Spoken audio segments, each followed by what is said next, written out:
జై భీమ్ అంటే జ్ఞానం పంచమనే, జ్ఞానం వర్ధిల్లమనే కదా. తన వరకు వస్తే అర్థం కాదన్నట్టుగా ఈ రోజున మరి ఇప్పుడు రెండుగా విడిపోయి ఒకళ్ళేమో రిజర్వేషన్ అదే ఈ ఎస్సీ వర్గీకరణ జరగొద్దని, మరి ఇంకొకళ్ళేమో 30 ఏళ్ళ నుంచి ఇది జరగకపోతే మేము అన్యాయం అయిపోతున్నాం అని చెప్పి వాళ్ళు చూపిస్తున్నారు. మందకృష్ణ మాదిగ గారు అంతా చూపిస్తా ఉన్నారు కదా, ఎన్ని కులాలు ఉన్నాయి, ఎన్ని గ్రూపులు ఉన్నాయి, వాళ్ళ ఆర్థిక రాజకీయ పరిస్థితులు ఎట్లున్నాయి అనేది ఆల్రెడీ ఆయన ఎంఆర్పిఎస్ పెట్టినప్పుడే చూపించారు. అప్పుడు 18,000 మంది ఈ మాదిగ ఉపకులాల్లో మాత్రమే ఉన్నారు. ఉద్యోగులంతా గవర్నమెంట్ ఇదిలో అది 4th గ్రేడ్, ఓన్లీ 4th గ్రేడ్కే పరిమితం అయ్యారు వాళ్ళు.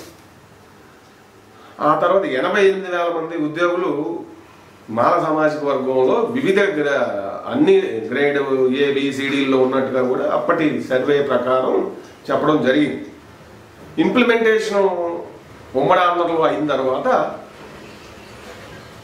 కొంత ఇంప్రూవ్ అయ్యి, ఏది ఏబిసిడి ప్రకారం బీసీల్లో ఏబిసిడి ప్రకారం డివిజన్ చేసినట్టుగా చంద్రబాబు నాయుడు గారి గవర్నమెంట్లో ఉమ్మడి ఆంధ్రలో ఒక్కసారి ఆయన పీరియడ్ వరకు ఇంప్లిమెంట్ చేశారు.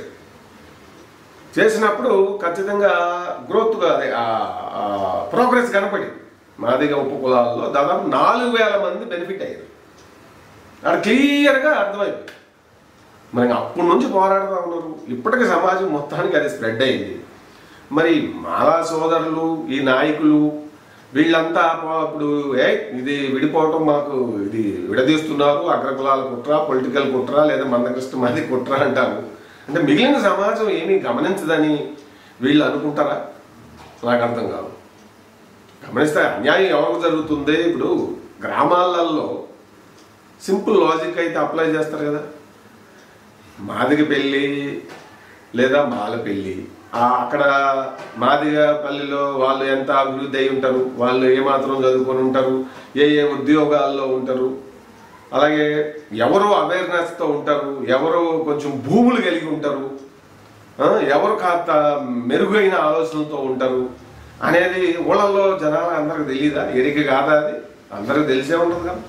అంటే స్ట్రైట్ క్వశ్చన్ ఏంటంటే, గ్రామాల్లో మాల పల్లిలో మాల సోదరులు కాస్త డెవలప్ అయ్యి ఉంటారు, కొంచెం భూములు ఉంటాయి, ప్రభుత్వ ఉద్యోగాల్లో టీచర్లు, కొంతమంది పిల్లలు ఈ జనరేషన్లో సాఫ్ట్వేర్ సైడ్ కూడా వెళ్ళి కొంచెం మెడికల్ సైడ్ ఇట్లా కొంత మెయిన్ స్ట్రీమ్ పోటీ పడుతూ వాళ్ళు ఓపెన్లోను ప్రైవేట్లో కూడా కొంత ఉద్యోగాలు జాబ్లు చేసుకొని మెరుగైన స్థితిలో ఉండడం మనం చూస్తూనే ఉన్నాం.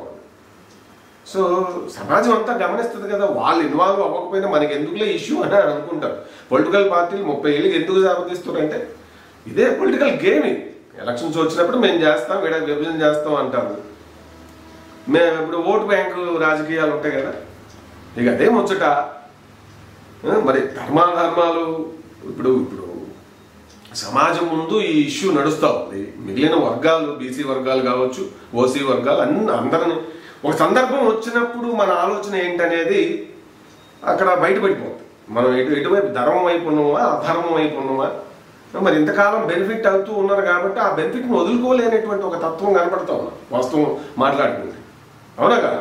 ఏది మాల సోదరులు అది విడగొట్టకూడదు, అట్లనే ఉండాలి అనడం వెనక అది ఎట్లా సాధ్యపడుతుంది? ఆ వర్గాల్లో మాదిగ ఉపకులాల్లో రెల్లి కులస్తులని, ఇంకా ఇంకా అనేక రకాలు ఈ చర్మకారులని, ఇట్లా అంటే మామూలుగా సమాజంలో మన ఇండియన్ సొసైటీలో ఎక్కువ తక్కువ సొసైటీ కదా. దీంట్లో అరే అసలు వాళ్ళకి అన్టచబుల్స్ అనే విధంగా చేసుకునే వృత్తుల్లో కూడా కొన్ని పనులు వాళ్ళే ఉపకులాల్లో ఉన్నారు. అవునా కదా? వాళ్ళకి విద్యా గంధం లేదు. ఆ గంధం లేకపోవడం వల్ల ఈ మహాశయుడు ఆయన కల్పించినటువంటి రాజ్యాంగం కల్పించిన రిజర్వేషన్ ఫలితాలు అందట్లే. మరి వాళ్ళు అభివృద్ధి కావాలని కదా వీళ్ళు కోరుకోవాలి. డెవలప్ అయిన వాడు, బలంగా ఉన్నవాడు. నిజంగా బాహుబలి అంటే ఏంది? ఒక అన్నలు అనుకుందాం, వీళ్ళు తమ్ముడికి బలహీనంగా ఉన్న వాళ్ళకి హెల్పింగ్ హ్యాండ్ ఇవ్వాలి కదా. ఇంతకాలం ఇట్లా జనరల్గా ఎస్సీ రిజర్వేషన్ అనేది ఓపెన్గా ఉండడం వల్ల ఇంతకాలం బాగానే లబ్ధి పొందారు కాబట్టి మరి ఇక సరే వాళ్ళకి ఇద్దాంలే, మెయిన్ స్ట్రీమ్లోకి వాళ్ళు కూడా రావాలి అని అనుకోవటం కదా. దాన్ని అర్థం చేసుకొని వాళ్ళకి సపోర్ట్ ఇవ్వడం కదా ధర్మం అంటే. అది కదా న్యాయం అంటే. మన భారతదేశంలో రాజ్యాంగం ఉండొచ్చు, అవన్నీ ఉండొచ్చు, కానీ అంతరాత్మ, ధర్మం, న్యాయం మనుషుల యొక్క ప్రవర్తన, ఒక సందర్భం వచ్చినప్పుడు వీటి మీద ఎక్కువ ఉంటుంది. అది రాజకీయాల్లో కూడా పరోక్షంగా ఉంటుంది వాటి యొక్క ఇంపాక్ట్.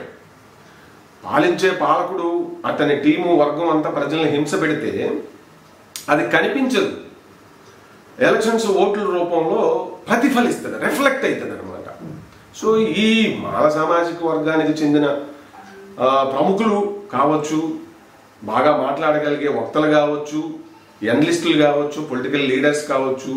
పొలిటికల్ లీడర్లు ఎప్పుడు కూడా వాళ్ళ యొక్క డెవలప్మెంట్ వాళ్ళ ఇది చూసుకుంటారు. వాళ్ళు మన ప్రైడ్ గ్రౌండ్స్లో కూడా అదే కనపడింది. హోదాలకు చూసినట్లయితే వెంకటస్వామి గారికి మినిస్టరే కావాలంట, అందుకోసం పెట్టినట్టే ఉంది తప్ప ఇటువైపు ఏది ధర్మాధర్మాలు ఉంటాయి కదా. మహాభారతంలో మరి అంత అన్యాయానికి గురయ్యారు కాబట్టి సమాజం యొక్క ఇది ఎటువైపు ఉంది, పాండవుల వైపే ఉందిగా చివరిదాకా. మరి ఈ రోజున సమాజం చూస్తూ ఉంది కదా, డైరెక్ట్గా ఈ పంచాయతీలో బీసీలు కానీ ఓసీలు కానీ తలదూర్చరు, కానీ గమనిస్తుంటారు కదా ధర్మం ఎటుంది అనేది క్లియర్గా అర్థమవుతుంది కదా. కాబట్టి మరి అంబేద్కర్ మావాడు అని చెప్పుకుంటూ ఉండేదానికి అంబేద్కర్ వాదం ఏంటి, అసలు అంబేద్కర్ని అర్థం చేసుకున్నారా అనిపిస్తుంది.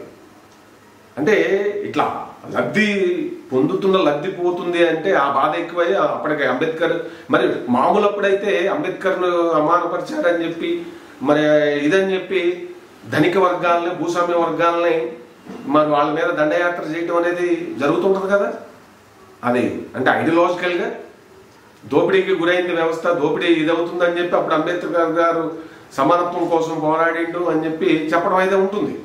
కానీ ఇప్పుడు మీరు ఇంప్లిమెంట్ చేయాల్సి వచ్చేసరికి మరి అది లేదు, ఇది కలిసి ఉండాలని చెప్పి ఒక ఇది చెప్తే ఎట్లా కలిసి ఉంటారు, ఎందుకు కలిసి ఉండాలి? వాళ్ళకి మీరు స్నేహాస్తాన్ని అందిస్తేనే కదా వాళ్ళు వెనకబడిపోయి ఉన్నారు, క్లియర్ కనపడతా ఉంది కదా అనే ఒక వాదన, ఒక అభిప్రాయం సమాజంలో అది మొత్తం అయితే ఒక కనిపించని విధంగా మిగిలిన ఇది ఉంది. ఈ పొలిటికల్ లీడర్స్ వీళ్ళు ఎవరన్నా ఇంకా అట్లా మాట్లాడుతుంటే కబర్దార్ నీ నాలుగు పోస్తావు, నువ్వు ఇది చేస్తున్నావు అని అంటుంటే వీళ్ళ మీద వ్యతిరేకత అంటే పెరుగుతుంది తప్ప మిగిలిన వర్గాల నుంచి నాయన వీళ్ళు ఎంత సెల్ఫిష్ పీపుల్ ఏంటిరా నాయన, వాళ్ళలో వాళ్ళే దాన్ని ఇది చేసుకోలేకపోతున్నారు, వాళ్ళు అన్యాయం అయిపోతుంటే మరి అన్యాయాల గురించి మళ్ళీ వీళ్ళు ఎట్లా ప్రశ్నిస్తారు అని ఎవరైతే లబ్ధి పొందుతూ ఇప్పుడు దాన్ని అంటే నేను మాట్లాడేది ఇదేదో వాళ్ళకి సపోర్టుగా ఇంకొక వర్గానికి వ్యతిరేకంగా అనిపించవచ్చు, కానీ ధర్మం అనేది ఒకటి ఉంటుంది కదా. ఆ ధర్మం, ప్రజా ధర్మం మిగిలిన వర్గాల్లో ఎక్కువ మందిలో ఉన్నట్టు వాయిస్ని నేను రిప్రజెంట్ చేస్తున్నాను అని చెప్పి నేను అనుకుంటున్నాను. అందులో భాగంగా నేను మాట్లాడుతున్నాను.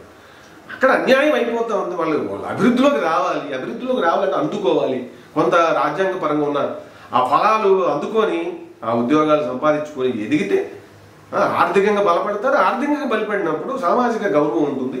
సామాజిక గౌరవం ఉన్నప్పుడు ఆ ప్రోగ్రెస్ అనేది ఉంటుంది. ఒక ప్రాసెస్ ఇక్కడ మన ఇండియా ఇదిలో ఇక్కడ డిగ్నిటీ ఆఫ్ లేబర్ అనేది లేదు కాబట్టి అంటే పనులు కూడా ఆ పని చేస్తే గొప్ప, ఈ పని చేస్తే తక్కువ అని అన్నిటికీ పూసారు కాబట్టి ఆ వేలో అసలు అభివృద్ధికి ఆవిడ దూరంలో ఉన్న వర్గాలు దాదాపు 50 కులాలు అందులో ఉంటే ఏది మాదిగా ఉప కులాల్లో వాళ్ళకి వద్దు మేము కలిసి ఉంటామని చెప్పటం దాని ఉద్దేశం ఏంటనేది సమాజం క్లియర్గా అర్థం చేసుకుంటుంది కదా. ఇటు మాల సోదరులు దేన్నైతే అది ఏది ఎస్సీ వర్గీకరణని మళ్ళీ రాజ్యాంగ పరంగా ఏముందా ఇవన్నీ తీసి పక్కన పెడతాం. ధర్మం ఏంటుంది, ఆయన ఏం చెప్పిండు, ఎప్పుడు అధర్మం వైపు నిలబడలేదు ఎవరు, డాక్టర్ బిఆర్ అంబేద్కర్ గారు. ఎందుకంటే మరొక బుద్ధుడు ఆయన, ఈ కాలపు బుద్ధుడు అంట నేనైతే. అన్యాయాన్ని ఆయన ఎదుర్కొంటూ, వివక్షను ఎదుర్కొంటూ అవన్నీ చూసుకున్నాడు కాబట్టి ఓవరాల్గా ఆయన ఏం చెప్పిన ఆయన స్ఫూర్తి ఏంటి, రాజ్యాంగ స్ఫూర్తి అది దళిత వర్గాలు ఆ సమాజంలో అట్టడుగు వర్గాల నుంచి అత్యున్నత వర్గాలు ఏదైనా ఉన్నవాటి ఎవరికి అన్యాయం చేయకుండానే ఆయన అట్లా రాజ్యాంగాన్ని రచించగలిగారు కదా. మరి ఇప్పుడు ఇందులో బాగా వెనకబడి ఆర్థికంగా సామాజికంగా వెనకబడిన వర్గాలు అని చెప్పి మరి విభజన జనరల్గా జరిగింది ఆనాడు. కానీ అమెండ్మెంట్ ఒకటి ఉంది కదా, సవరణ చేసుకోవచ్చు. సవరణ ఎట్లా, ఎవరైతే అన్యాయానికి గురైపోతున్నారో వాళ్ళకి న్యాయం జరిగే విధంగా చేసుకోవచ్చు అనేది రాజ్యాంగంలో ఉంది. సో సమాజం కూడా అది గమనిస్తుంది. ఈ పొలిటికల్ లీడర్షిప్ అర్థం చేసుకుంటారో అర్థం కావట్లేదు.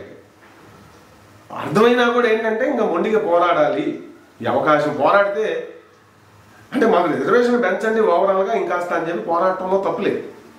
కానీ అదే రిజర్వేషన్ అట్లే మాకు అమలుపరచండి, మేము మంచిగా ఇదైతాం అంటే అది అన్యాయమే కదా మరి. అంటే మీకు ఒక న్యాయం, మీ దగ్గరికి వచ్చేసరికి ఏమో అన్యాయం న్యాయం అయిపోతుందా? ఏది ఎవరైతే రిజర్వేషన్ వద్దంటున్నారో మాల సోదరులు పొలిటికల్ లీడర్లని వాళ్ళు ప్రశ్నిస్తున్నారు. నువ్వెవడురా మాట్లాడడానికి అని అంటే మూర్ఖంగా నేను ఈ వర్గాలకు సంబంధించిన వ్యక్తిని అయితే కాదు కానీ ఒక జర్నలిస్ట్ని, సామాజిక సాంఘిక ఆర్థిక రాజకీయ పరమైనటువంటి అంశాల పట్ల అవగాహన ఉన్న ఒక జర్నలిస్ట్గా నేను మాట్లాడుతున్నాను. న్యాయం ఏది జరిగినా ఇటువంటి ఒక సమస్య పంచాయతీ సమాజం ముందుకు వచ్చేసింది. అది పార్టీలన్నీ ప్రాంతీయ రాజకీయ పార్టీలన్నీ కూడా ఇంకా విభజన చేయడానికి ఆల్మోస్ట్ ఇదవుతున్న తరుణంలో న్యాయం వైపు మీరు రాకుండా అన్యాయంగా మాట్లాడితే ఈ లీడర్షిప్ ఏదైతే వాళ్ళు తీవ్రంగా వ్యతిరేకిస్తున్నారో వాళ్ళు కూడా బదనామయ్యే అవకాశాలు ఉన్నాయని అది వాళ్ళు గ్రహించాలి. లేకపోతే ఇప్పుడు మనకి నోరు ఉంది కదా అని, లేదంటే మీడియా ఉంది కదా అని, సోషల్ మీడియా ఉంది కదా అని మొన్న మీటింగ్లో ప్రత్యేకంగా ఒక న్యూస్ పేపర్ని ఈనాడిని ఉద్దేశిస్తూ ఒక మిత్రుడు మాట్లాడుతున్నాడు. ఎవడురాను వచ్చి ఇక్కడ మా ఇది అది అంటే ఇంకొక ఆయన వచ్చి దాన్ని సవరించారు. అసందర్భమైనటువంటివి. ఇప్పుడు న్యాయం ఉన్నప్పుడు ఆ విషయాలు అట్లా వెళ్ళాలి కానీ వేరే అసలు సందర్భం లేని మాటలు మాట్లాడడం అదంతా బోకరించడం అంటారు. సో ఈ బోకరింపులు వల్ల ఆ లీడర్షిప్ బ్లేమ్ అయిపోతుంది, అక్కడ యాక్టివిస్టులు బ్లేమ్ అయిపోతారు. సమాజం దృష్టిలో వీళ్ళంత స్వార్థపరులు లేరురా బాబు అని ఒక మానసికమైన భావన అభిప్రాయానికి ప్రజలు మిగిలిన సమాజం ఒక కంక్లూషన్కి వచ్చే అవకాశం ఉంటుంది. కాబట్టి వాళ్ళ వైపు తీవ్రమైనటువంటి వెనకబాటుతనం ఉంది. కానీ ఖచ్చితంగా ఇది జరగటం అవసరమా కాదా మీరు ఆలోచించండి సోదరులారా.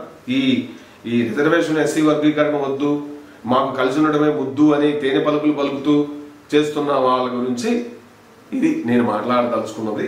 ధర్మం అటువైపు ఉన్నది, ఏది ఉపకులాల వైపు, మాదిగ ఉపకులాల వైపు వాళ్ళు వెనకబడి ఉన్నారు. వాళ్ళకి న్యాయం జరగాలి. అది ఎట్లా జరుగుతుంది? సరి చేసుకోమని చెప్పిండు మహానుభావుడు ఎప్పుడో అంబేద్కర్ గారు. ఏదైనా అన్యాయం జరుగుతుంటే రాజ్యాంగ పరంగా అన్నీ ఆయన ముందు ఇవన్నీ ఆలోచించండి. ఎందుకంటే ఆయన ఏమి ప్లానెట్ నుంచి రాలే. ఆయన్నే ఎంత దారుణంగా హింస పెట్టారు. నువ్వు అన్టచబుల్ అని అదని ఇదని స్కూల్లో బడిలో కూడా కూర్చోనీకి పైన అంత పెయిన్ ఆయన అనుభవించి వచ్చినోడు కదా. మరి ఆయన రాసిన దాన్ని ఏమో ఇంతకాలం మీకు అనుకూలంగా చెప్పుకొని మరి ఓసీల్ని వాళ్ళని ఏదైనా ఇది చేయాలంటే విమర్శించడానికి అడ్డం పెట్టుకొని అట్లా మాట్లాడవచ్చు. కానీ సోదరులు అంటే సేమ్ ఇదే అన్నప్పుడు మాకు ఉండాల్సిందే, వాళ్ళు ఏమన్నా అయిపోని అంటే వాళ్ళు డెవలప్ అవ్వకూడదు, వాళ్ళు ఎట్లన్నా పోని. మళ్ళీ సన్నాయి నొక్కులు మేము మాదిగల మందకృష్ణ మాత్రమే విమర్శిస్తున్నాం కానీ మిగిలిన ఒప్పుకోవాలని కాదంటారు. ఈ కొంతమంది ఎవరైతే ఎస్సీ వర్గీకరణని విమర్శిస్తున్న పొలిటికల్ లీడర్ అది ఎట్లా ఉంటుంది కదా, అది ఎంత కామెడీ. అది ఆయన పోరాడుతున్న దేనికోసం? ఆయన ఒక్కడి కోసమా? సో ఎప్పటికైనా ధర్మమే గెలుస్తుంది. అది finally I want to conclude. ధర్మో రక్షితి రక్షత, ధర్మమేవ జయతే. సత్యం ఎటువైపు ఉంటే అటువైపు ఆలస్యమైన విజయం వరిస్తుంది. రాజకీయంలో కూడా అది తథ్యం.